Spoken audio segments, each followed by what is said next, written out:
কারাগারে থাকতে হবে। আমি বললাম, হ্যাঁ থাকবো। আমি তো বললাম কারাগার তৈরি করো তোমরা। এই সমস্ত হিসাব করে এ পর্যন্ত আমি পেয়েছি যে আমাদের আসামি, এজাহারভুক্ত আসামি হচ্ছে আওয়ামী লীগের 4.5 লক্ষ, অজ্ঞাতনামায় 8 লক্ষের মতো আছে। তো এই 8 লক্ষ অজ্ঞাতনামা মানে কি আমাদের সব নেতারাই পড়বে, যারা যখন ধরবে তাকে দেবে। তার মানে এই 8 লক্ষ আর 4.5 লক্ষ সবাই রেডি থাকবে, একসাথে আমরা সারেন্ডার করব। আমরা আইন মেনে চলবো, সারেন্ডার করবো। যদিও এখানে ন্যায় বিচার নাই, আইনের শাসন নাই, যেখানে চিফ জাস্টিস বা জজদেরকে লাঠি সোটা অস্ত্র রামদা চাইনিজ গুড়াল নিয়ে তার বাড়ি আক্রমণ করে তাকে পদত্যাগ করায়। আমি সিদ্ধান্ত নিয়েছি এই জন্য যে ঠিক আছে, মরতে তো একদিন হবেই। আর আমি তো বারবার মৃত্যুর মুখ থেকে ফিরে এসেছি, তো মরার আগে তো আমি উঠতে চাই না। আমি বাংলাদেশে যাব, আমি দেশবাসীর প্রতি আমার কৃতজ্ঞতা জানাই, আল্লাহ রাব্বুল আলামিনের কাছে আমার শুকরিয়া আদায় করি যে সে আমাকে আমার জীবন দিয়েছে, বারবার জীবন বাঁচিয়েছে, জনগণের জন্য নিজের জীবনটাকে উৎসর্গ করেছি। ইনশাল্লাহ বাংলাদেশের মানুষের জীবনে আবার সুদিন ফিরে আসবে, এটাই আমার দৃঢ় বিশ্বাস। আমি এটুকু বলবো যে একবার যখন জন্মেছি মরতে তো হবেই, জন্মিলে মরিতে হবে, অমর কে কোথা হবে, চিরস্থির কবে নীর হায়রে জীবন না দে। তো জন্মালে তো মরতেই হবে, তা কাজে আমি দেশেই ফিরবো, সেটি আমার সিদ্ধান্ত। আমি দেখি এখন আবার, আগে বলছে আমাকে ফেরত নেওয়ার চেষ্টা করছে, যে বলি দেশে যাব এখন আগেই ছুতো খুঁজছে কিভাবে যাবে, আইনি প্রক্রিয়া এটা সেটা নানা কথা। তো সব বলে আর লাভ নেই, সবাই রেডি হন, তৈরি হন। আজকে এই শত প্রতিকূল মধ্যেও জনগণ আমাদের পাশে আছে। আজকে গোপালগঞ্জে যেভাবে আবার বৃদ্ধ বনিতা, নারী, পুরুষ, শিশু তারা পর্যন্ত নেমে গিয়েছিল যখন জাতির পিতা বঙ্গবন্ধুর সম্পর্কে এরা বাজে কথা বলেছিল, অপমানজনক কথা বলেছিল। গোপালগঞ্জের মানুষরা সহ্য করবে তারা ভাবলো কি করে? সমস্ত মানুষ নেমে পড়েছিল। তারপরে তাদের উপরে গুলি, প্রায় 300-400 আহত, কয়েকজন অবস্থা খুবই খারাপ, এখনো তাদের সুস্থ হতে পারেনি এরকম অনেক। যখন গোপালগঞ্জে হাসপাতালে নিয়ে গেল তাদের চিকিৎসা দেবে না, ঢাকা মেডিকেল কলেজে নিয়ে এসছে সেখানেও ঠিকমতো চিকিৎসা দিচ্ছিল না। রমজান তো বেঁচে যেত, তাকে যদি সে সময় ঠিকমতো ব্লাড দেওয়া হতো। অনেক চেষ্টা করেছিলাম ওকে বাঁচাতে, কিন্তু পারলাম না, সেটাই সবথেকে কষ্ট লাগে। আমি গোপালগঞ্জবাসী, টুঙ্গিপাড়া, গোপালগঞ্জ, আমাদের কোটালীপাড়া, কাশিয়ানী, মকসুদপুর, গোটা গোপালগঞ্জ জেলার মানুষ সব এক হয়েছিল। তারা যে সাহস দেখিয়েছে, আমি তাদের প্রতি আমার কৃতজ্ঞতা জানাই। কারণ আমি গোপালগঞ্জের মেয়ে হিসেবে তারা আমাকে সবসময় আগলে রেখেছে। আমি বাবা মা ভাই সব হারিয়ে এসেছিলাম বাংলাদেশে, কিন্তু তারাই আমাকে সবসময় সে বাবার স্নেহ, মায়ের স্নেহ, ভাইয়ের স্নেহ তারা দিয়েছে আমাকে। আজকে জাতির পিতাকে যখন ব্যঙ্গ করেছে, বাজে কথা বলেছে, তারা রুখে দাঁড়িয়েছে। আমি তাদেরকে স্যালুট জানাই, তাদেরকে ধন্যবাদ জানাই। তারা যে সত্যিকার মানে হিরো, সেটাই তারা প্রমাণ করেছে। আর যাদের উপর যে অত্যাচার নির্যাতন, আমার মহিলা আওয়ামী লীগের নেতা তাদেরকে পর্যন্ত গ্রেপ্তার করেছে, সন্তান সহ গ্রেপ্তার করেছে। আজকে আমাদের নেতা কর্মীরা 2টা বছর ধরে কারাগারে বন্দী। সকল রাজবন্দীদের মুক্তি দিতে হবে, সমস্ত মামলা প্রত্যাহার করতে হবে। যত মিথ্যা মামলা দিয়ে হয়রানি, কেউ কেউ আর দিচ্ছে না, তো পরিবার সহ এমনকি শ্বশুর বাড়ি সহ দিচ্ছে। তো এই অবস্থা থেকে মানুষকে বাঁচাতে হবে। আমি সিদ্ধান্ত নিয়েছি এই জন্য যে ঠিক আছে, মরতে তো একদিন হবেই। আর আমি তো বারবার মৃত্যুর মুখ থেকে ফিরে এসেছি, তো মরার আগে তো আমি উঠতে চাই না। আমি বাংলাদেশে যাব। এখন আর বলছে কি, ওবায়দুর রহমানের মেয়ে বললো কি হয়েছে, কারাগারে থাকতে হবে। আমি বললাম, হ্যাঁ থাকবো। আমি তো বললাম কারাগার তৈরি করো তোমরা। আমাদের 4.5 লক্ষ, আমি সমস্ত একেবারে ইউনিয়ন ওয়ার্ডের নেতাকর্মী পর্যন্ত মামলার আসামি। এই সমস্ত হিসাব করে এ পর্যন্ত আমি পেয়েছি যে আমাদের আসামি, এজাহারভুক্ত আসামি হচ্ছে আওয়ামী লীগের 4.5 লক্ষ।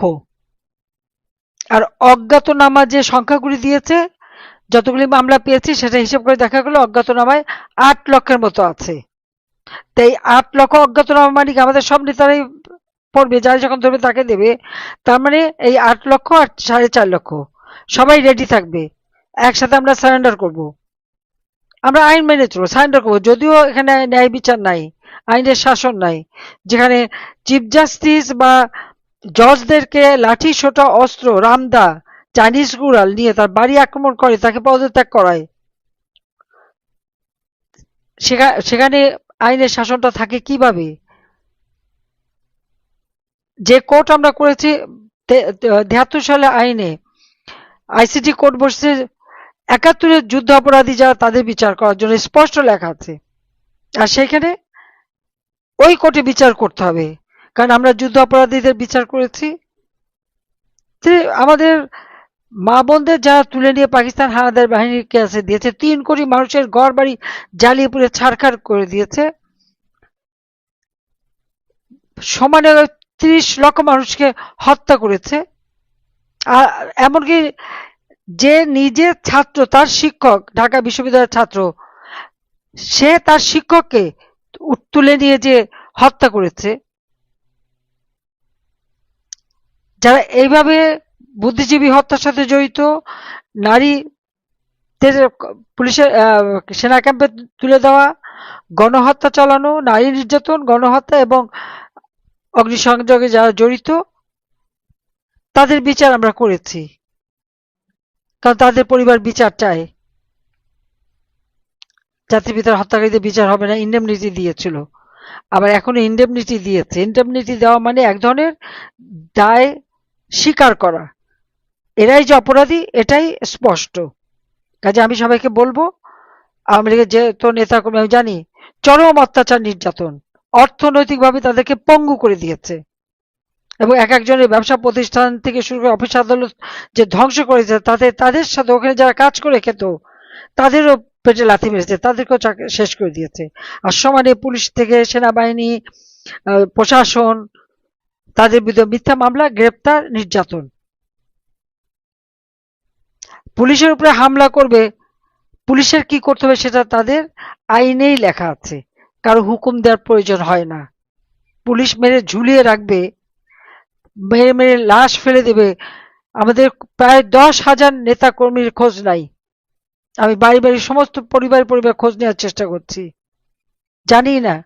মেরে তাদেরকে হয় আগুন দিয়ে পুড়িয়েছে, অ্যাসিড দিয়ে পুড়িয়েছে, অথবা লাশ, যে কটা লাশ উঠে এসেছে দেখা যাচ্ছে সবই তো আওয়ামী লীগের। কয়েকদিন আগে 7টা ছেলেকে মারলো, তার মধ্যে 3 জনের লাশ পাওয়া গেল, 4টে লাশ পাওয়া গেল। 4জনকে তুলেছে, আমাদের একটা লাশ পাওয়া আর পাওয়া গেল না, এখন পর্যন্ত তাদের খবরই পাওয়া গেল না। এত অন্যায়, এত অবিচার, কিন্তু তারপরেও যত মিথ্যা অপপ্রচার।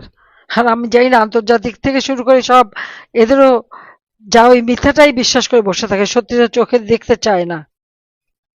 কিন্তু অবস্থা পরিবর্তন হবে, আন্তর্জাতিক ভাবেও, দেশেও। আমি সবাইকে বলবো, সেই দিন আমি জোর করে এসেছিলাম, কারাগারে বন্দী হয়েছিলাম, 21 সালে ফিরেছিলাম, 30 সালে জেলে ছিলাম। কাজে জেল, ভয়, গোলা, বোমা, তারপরে ফাঁসি, যা হয় হবে, কিন্তু দেশের মাটিতে তো হবে, মরতে হয় দেশের মাটিতেই মরবো। কাজে আমি ফিরে আসছি, আমি দেশবাসীর প্রতি কৃতজ্ঞ যে তারা যে এখনো ভোলে নাই, সেটাই আমার কাছে বড় পাওয়া। ওই খেটে খাওয়া রিক্সাওয়ালা, দিনমজুর, তারাই কেঁদে মরে, কৃষক শ্রমিক, তাদের জন্যই আমার রাজনীতি, জনগণের জন্য রাজনীতি। তো আজকের দিনে একে তো সেই জুলাই 24-এর এই হত্যাকাণ্ড, যে নামগুলি বললাম, 25-এ গোপালগঞ্জে এই গণহত্যা, তাছাড়া 2007-এ গ্রেপ্তার, সব মিলে এই দিনটি। আমি দেশবাসীর প্রতি আমার কৃতজ্ঞতা জানাই, আল্লাহ রাব্বুল আলামিনের কাছে আমার শুকরিয়া আদায় করি যে সে আমাকে আমার জীবন দিয়েছে, বারবার জীবন বাঁচিয়েছে, জনগণের জন্য নিজের জীবনটাকে উৎসর্গ করেছি। ইনশাল্লাহ বাংলাদেশের মানুষের জীবনে আবার সুদিন ফিরে আসবে, এটাই আমার দৃঢ় বিশ্বাস। সবাইকে ধন্যবাদ। আমি এটুকু বলবো যে একবার যখন জন্মেছি মরতে তো হবেই, জন্মিলে মরিতে হবে, অমরকে কোথা হবে, চিরস্থির কবে নীর হায়রে জীবন না দে। তো জন্মালে তো মরতেই হবে, তা কাজে আমি দেশেই ফিরবো, সেটি আমার সিদ্ধান্ত।